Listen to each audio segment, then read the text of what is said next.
든든한 보호자가 되시는 하나님이라는 제목으로 함께 은혜를 나누겠습니다. 우리 함께 따라해 보실까요? 든든한 보호자가 되시는 하나님. 이 바벨론에서 그리스도인으로 살아가기라는 책이 있습니다.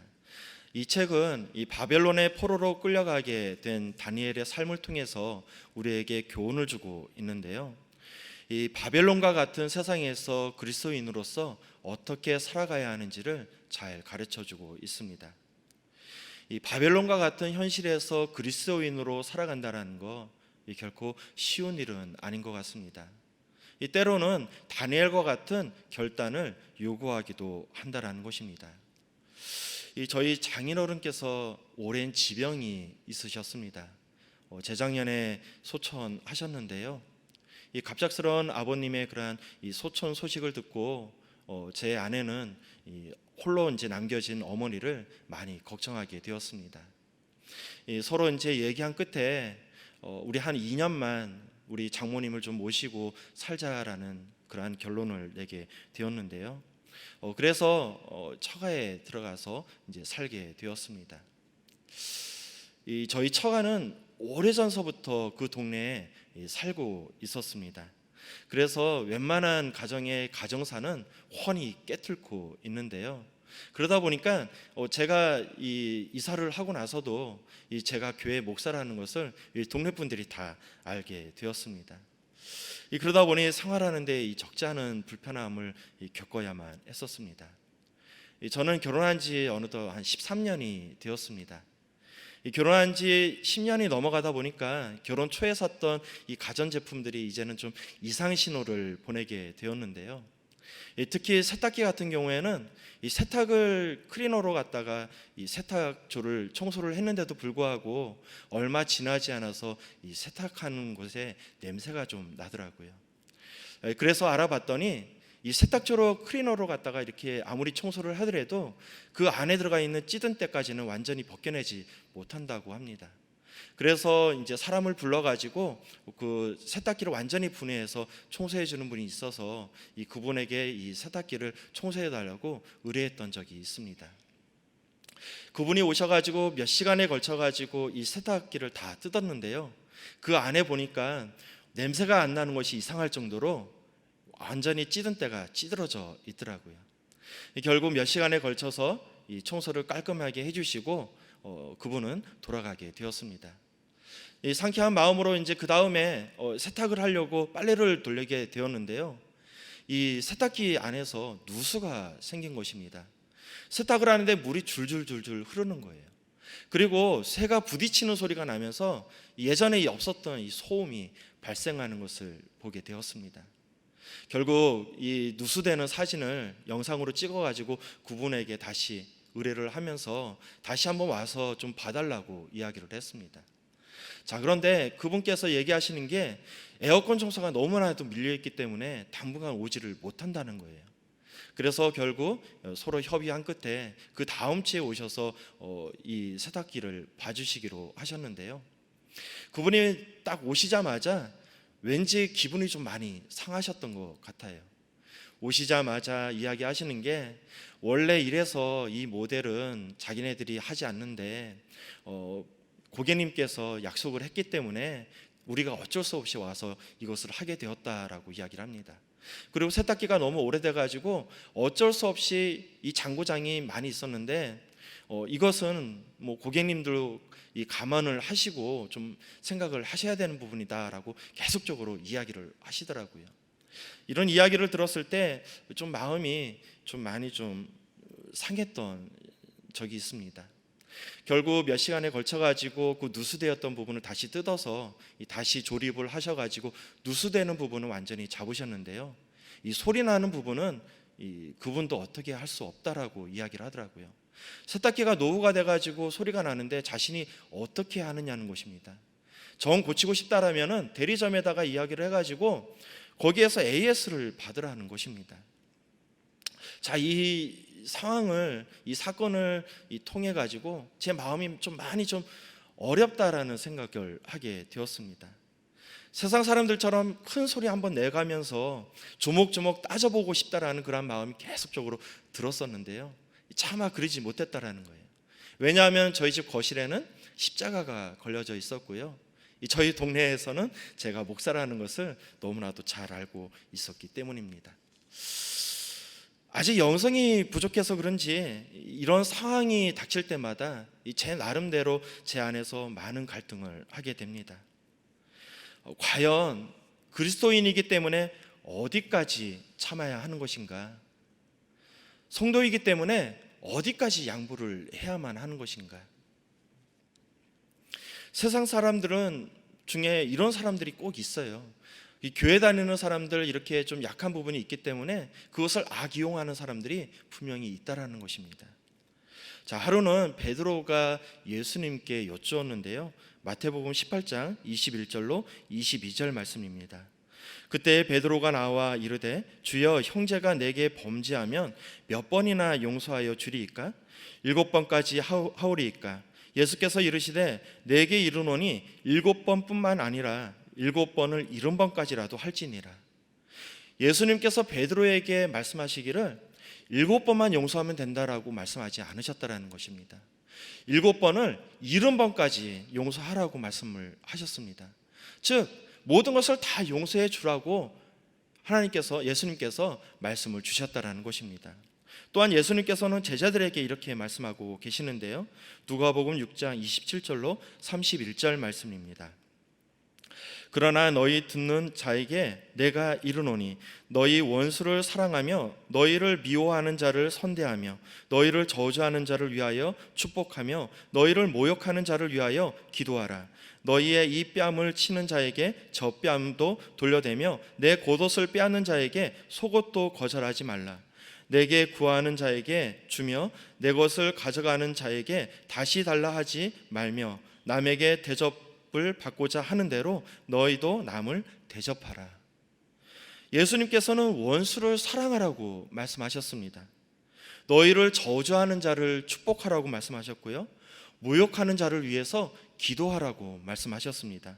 이 뺨을 치는 자에게 저 뺨을 돌려대라고 말씀을 하셨다라는 것입니다. 겉옷을 탈취해 가는 사람에게 속옷마저 주라고 말씀을 주셨다라는 것입니다. 하나님의 자녀로 산다라는 거 결코 쉽지 않은 일 같습니다. 매일 손해보는 장사를 하는 것 같습니다.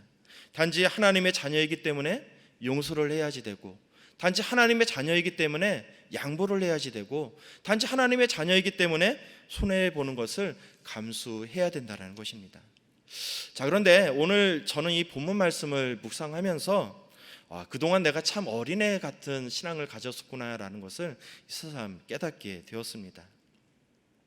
자, 유다 민족은 결국 자신들의 죄로 인해서 멸망당하고 말았습니다.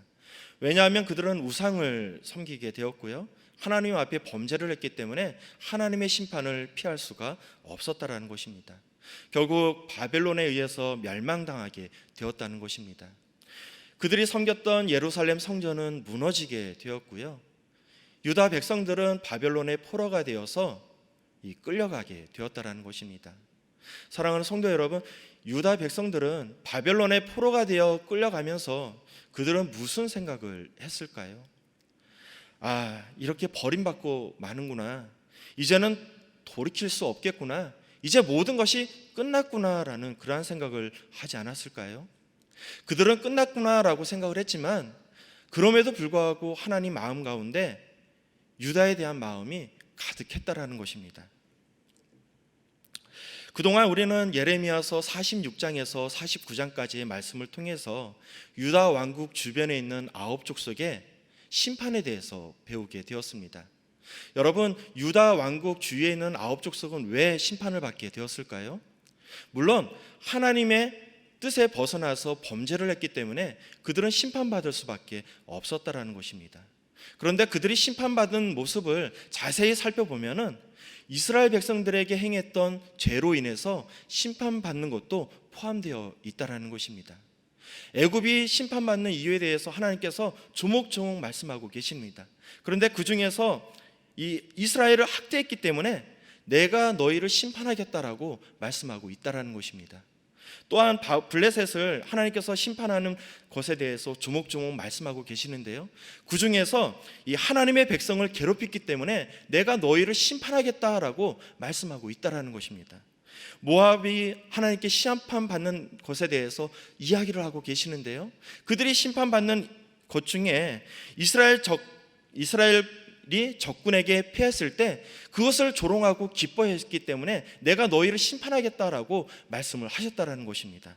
예레미야서 48장 27절 말씀입니다. 내가 이스라엘을 조롱하지 아니하였느냐? 그가 도둑 가운데서 발견되었느냐? 내가 그를 말할 때마다 내 머리를 흔드는도다. 암몬 자손을 심판하실 때 조목조목 말씀하시면서 이스라엘 백성들에게 자신들이 섬기고 있는 말감을 전했기 때문에 그로 인해서 이스라엘이 타락했다고, 그것 때문에 심판하신다고 말씀하고 있다라는 것입니다. 예레미야서 49장 1절 말씀입니다. 암몬 자손에 대한 말씀이라. 야훼께서 이와 같이 말씀하시되 이스라엘에 자식이 없느냐? 상속자가 없느냐? 말감이 갓을 점령하며 그 백성이 그 성읍들에 사는 것이 어찌 됨이냐? 특히 50장부터는 하나님께 도구로 쓰임받았던 바벨론에 대한 심판에 대해 말씀하고 있습니다. 여러분, 하나님의 도구로 쓰임받았던 바벨론은 왜 심판받아야만 했을까요? 우리 예레미야서 50장 11절 말씀 다시 한번 살펴보도록 하겠습니다. 나의 소유를 노력하는 자여, 너희가 즐거워하며 기뻐하고 타작하는 송아지같이 발굽을 구르며 군마같이 우는도다. 하나님께서 바벨론에게 나의 소유를 노력하였기 때문에 내가 너를 심판하겠다라고 말씀하고 있는 것입니다. 아이러닉하게도 하나님께서는 바벨론을 심판하시는 이유가 하나님의 거룩한 백성인 유다를 공격하고 압제했기 때문에 너희를 심판하시겠다라고 말씀하고 있다라는 것입니다. 사랑하는 성도 여러분, 바벨론은 유다를 심판하기 위해서 하나님께서 사용하셨던 나라입니다. 하나님께서는 유다에게 이 죄를 돌이키지 않으면 바벨론에 의해서 심판하겠다라고 누누이 말씀하고 있었다는 것입니다. 하지만 유다 백성은 끝끝내 돌이키지 않았고요, 결국 바벨론에 의해서 멸망당하고 말았습니다.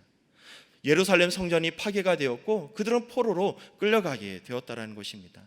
그런데 하나님께서는 바벨론에게 너희가 유다 백성들을 괴롭혔기 때문에 내가 너희를 심판하겠다라고 말씀하고 있다라는 것입니다. 이스라엘 백성들을 괴롭혔기 때문에 이스라엘 백성들이 어려움 당했을 때 그것을 보면서 기뻐하고 조롱했기 때문에 이스라엘 백성들이 우상을 섬길 수 있는 이방신을 전해줬기 때문에 너희가 심판을 받는 것이다 라고 말씀을 하셨다라는 것입니다. 여러분, 유다에 대한 하나님의 그러한 사랑이 느껴지시나요? 제가 어렸을 때 부모님들이 선생님들을 만나면 꼭 하시는 이야기가 있습니다. 어떤 이야기냐면은 우리 아이가 버릇없게 굴거나 선생님 말씀을 잘 듣지 않으면 얼마든지 혼내라고 하는 말씀입니다. 그래서인지 제 기억 속에는 참 많이 선생님들한테 혼났던 기억이 있습니다. 제가 특별히 문제아는 아니었는데도 불구하고 선생님께 기합도 많이 받았고 또 혼도 많이 났던 기억이 있습니다. 숙제를 안 해왔다고 혼나고, 또 떠든다고 혼나고, 또 잡담한다고 혼나고, 장난친다고 혼나고, 여러 가지로 이렇게 많이 혼났던 것 같아요. 물론 혼나는 이유가 분명히 있었습니다. 그럼에도 불구하고 많이 기합도 받고 혼났던 기억이 있었다라는 것입니다. 근데 제가 어렸을 때만 해도 이 선생님한테 혼났다고 해가지고 집에 가서 저 선생님한테 이렇게 혼났어요라고 이야기를 하지 못했습니다. 왜냐하면 혼났다고 이야기를 하면은 또 무슨 사고를 쳤냐고 이 부모님께서 더 크게 혼내셨기 때문입니다. 그래서 저는 어렸을 때 어른들이 아이들을 혼내는 것은 당연한 것이라고 생각을 했었습니다. 그런데 제가 이 성장을 하면서 성인이 되고 이 부모의 마음을 조금씩 알게 되더라고요. 물론 아이가 잘못해서 혼내긴 했지만은 그렇다고 해서 선생님이 이 때린 아이를 갖다가 때렸는데 그 선생님이 좋게 보일까요? 아이고 선생님, 우리 아이 잘 되라고 이렇게 때려주시니 감사합니다라고 생각할 부모가 없다라는 것입니다. 그것이 바로 부모의 마음이라는 것입니다. 유다는 하나님을 떠나서 우상을 섬기면서 하나님의 근심이 되었는데요, 하나님께서는 여러 선지자들을 보내시면서 그들의 뜻을 돌이켜라고 말씀을 하셨습니다. 그 끝내 돌이키지 않자 하나님께서는 바벨론을 도구로 하나님께서 쓰실 수밖에 없었는데요, 그런데 이 바벨론은 유다를 점령했을 때 하나님의 도구로 쓰임 받는다라고 생각을 하지 않았고, 자신들이 힘이 강하기 때문에 유다를 점령했다라고 생각을 했다라는 것입니다. 자신들이 섬기는 신이 유다가 섬기는 야훼 하나님을 이겼기 때문에 우리가 승리할 수 있었다라고 생각을 했다라는 것입니다. 그래서 이스라엘 이 바벨론 사람들은 야훼 하나님을 모욕하고 조롱하는 것을 볼 수가 있습니다. 그들은 마음껏 자신들의 힘을 과시하면서 마음껏 승리의 기쁨을 누렸는데요, 이렇게 자신들의 기쁨을 누리고 있는 바벨론을 향해서 하나님께서 이와 같이 말씀하고 계십니다. 예레미야서 50장 12절로 13절 말씀입니다. 그러므로 너희의 어머니가 큰 수치를 당하리라. 너희를 낳은 자가 치욕을 당하리라. 보라, 그가 나라들 가운데 마지막과 강야와 마른 땅과 거친 계곡이 될 것이며 야훼의 진노로 말미암아 주인이 없어 완전히 황무지가 될 것이라. 바벨론을 지나가는 자마다 그 모든 재난에 놀라며 탄식하리로다. 하나님께서 분명히 이 바벨론을 통해서 하나님께서 일을 하셨음에도 불구하고 하나님께서는 이 바벨론이 유다 백성들을 침공하고 약탈한 것에 대해서 분노를 하고 계시다라는 것입니다. 부모의 마음으로 분노를 하고 있다라는 것입니다. 자, 우리는 이 사건들을 통해 가지고 이 하나님의 마음을 알아야 하는 것입니다. 하나님의 자녀를 향한 하나님의 사랑이 얼마나 큰지 우리는 그것을 깨달아야 한다라는 것입니다. 자, 오늘 세상을 살아가다 보면은 이 하나님과 하나님을 또 섬기는 이 성도들을 가볍게 생각하는 사람들이 너무나도 많이 있습니다. 하찮게 보는 사람들이 많이 있다라는 것입니다. 자신들이 높은 지위를 가지고 있기 때문에, 자신들이 힘을 가지고 있기 때문에 이 하나님의 질서를 무시하고요, 그리고 또 이 하나님을 조롱하는 사람들이 있다라는 것입니다. 하나님의 거룩한 백성들을 업신여기는 사람들이 있다라는 것입니다. 그들은 교회를 폄하하기도 하고요, 또 동성애 문화를 합법화하기 위해서 노력하기도 합니다. 더 나아가 창조주 하나님을 무시하고 또 모욕하는 것을 볼 수가 있습니다. 우리는 기억해야 할 것이 있는데요, 비록 그들이 지금은 힘을 가지고 있어서 모든 것을 다 가지고 있느냐 하나님을 모욕하고 또 하나님을 섬기는 이 백성들을 업신여기지만 그들은 결국 바벨론과 같이 하나님의 심판을 피할 수 없다라는 것입니다. 그렇기 때문에 우리는 하나님의 자녀로서 더욱더 당당한 삶을 살아가야 하는 것입니다. 오늘 하나님께서는 유다를 약탈했던 이 바벨론을 보복하시겠다라고 말씀하고 있습니다. 여러분, 보복이라는 단어는 어떤 뜻을 가지고 있는 것일까요? 이 국어사전을 찾아보면 남에게 받은 해를 그만큼 되돌려주는 일을 말씀하고 있습니다. 즉, 하나님께서는 우리를 위해서 보복하시겠다고 말씀하시는데요, 너희가 당한 만큼 내가 그들에게 당한 만큼 돌려주겠다라고 말씀하고 있다라는 것입니다. 성경은 하나님을 중립적인 심판자로 이야기하고 있지 않습니다.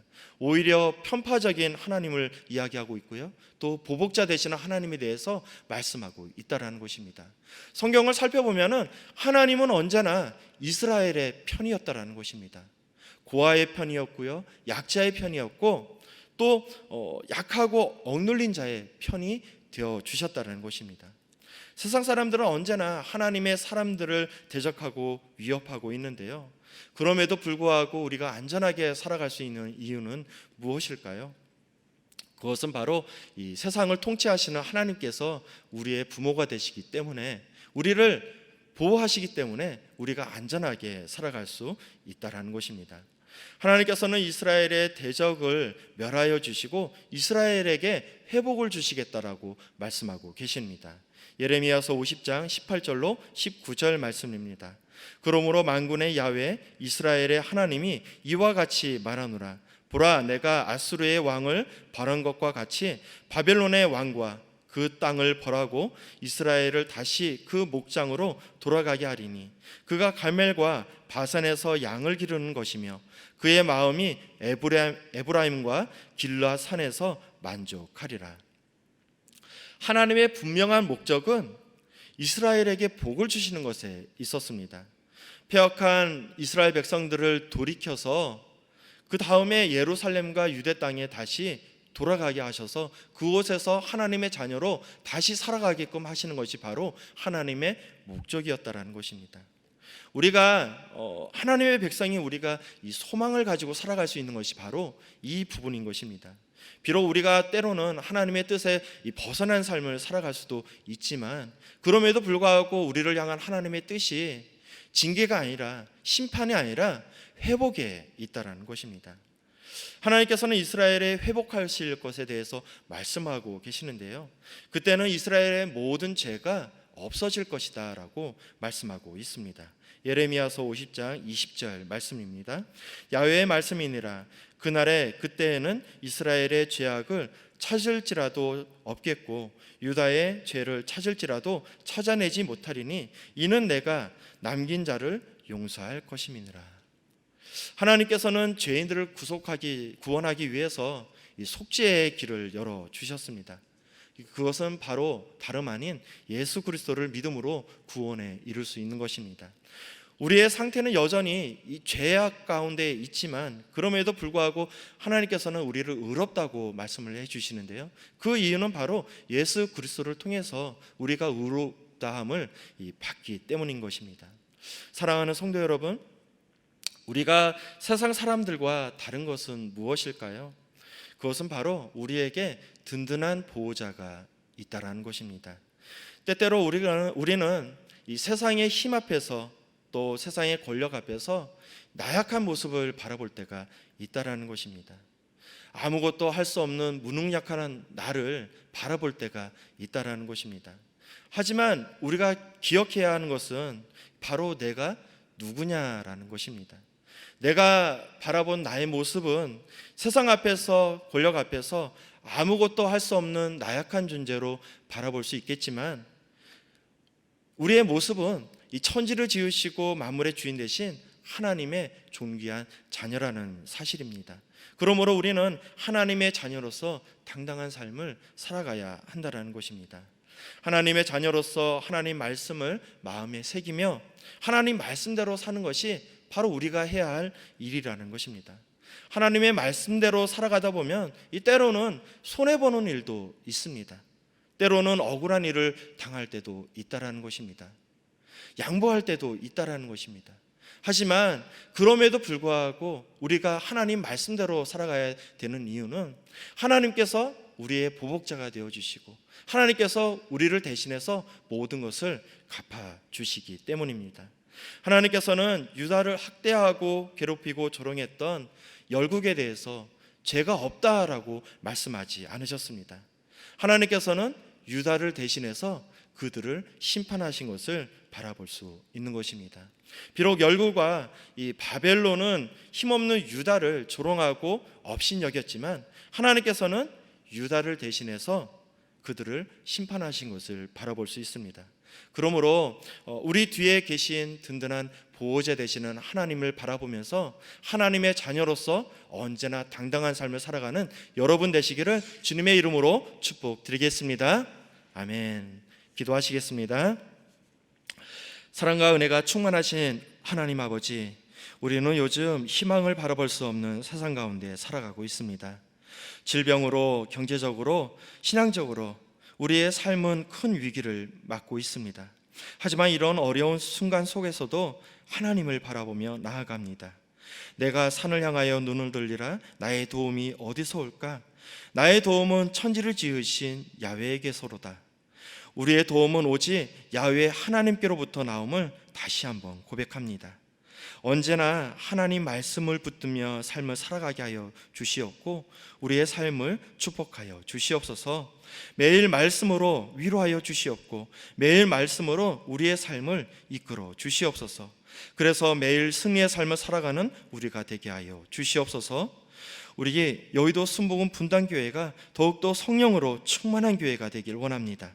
마지막 날 땅끝까지 복음을 증거하는데 하나님께 귀하게 쓰임받는 교회가 되게 하여 주시옵고, 또 우리 교회를 이끌어 나아가시는 황선욱 담임 목사님께 성령의 기름을 부어주셔서 우리 교회를 잘 이끌어 나갈 수 있도록 축복하여 주시옵소서. 오늘도 귀한 헌물을 가지고 나온 우리 성도님들 계십니다. 11조 헌금, 건축 헌금, 선교 헌금, 장학 헌금, 1,000번째 헌금, 감사 헌금, 기타 모든 예물을 올려드린 손길 위에 만복의 복을 더하여 주시옵고 귀한 발걸음을 축복하여 주시옵소서. 오늘도 새벽을 깨워 예배 올려드린 모든 성도님들을 위해 기도합니다. 이들의 삶을 축복하여 주시옵고 하나님께 더욱더 쓰임받는 성도님들 될 수 있도록 축복하여 주시옵소서. 이 모든 기도 우리 주 예수 그리스도의 이름으로 기도드리옵나이다. 아멘. 하늘에 계신 우리 아버지여, 이름이 거룩히 여김을 받으시오며 나라가 임하시오며 뜻이 하늘에서 이루어진 것 같이 땅에서도 이루어지이다. 오늘 우리에게 일용할 양식을 주시옵고 우리가 우리에게 죄 지은 자를 사하여 준 것 같이 우리의 죄를 사하여 주시옵고 우리를 시험에 들게 하지 마시옵고 다만 악에서 구하시옵소서. 나라와 권세와 영광이 아버지께 영원히 있사옵나이다. 아멘. 할렐루야. 오늘 귀한 말씀을 주신 우리 하나님께 영광의 박수 올려 드리겠습니다. 자, 이제 기도하는 시간입니다. 우리 나라와 민족을 위해서 우리 조영기 울로 목사님의 빠른 회복을 위해서, 또 황선욱 담임 목사님의 귀한 사역을 위해서, 또 우리 교회에서 파송한 우리 성교사님들 귀한 사역을 위해서, 우리 성령 충만함과 개인 문제 해결을 위해서, 또한 오늘 주신 하나님의 말씀을 생각하시면서 우리 다 같이 주여 삼창하시고 함께 기도하시겠습니다. 주여, 주여, 주여.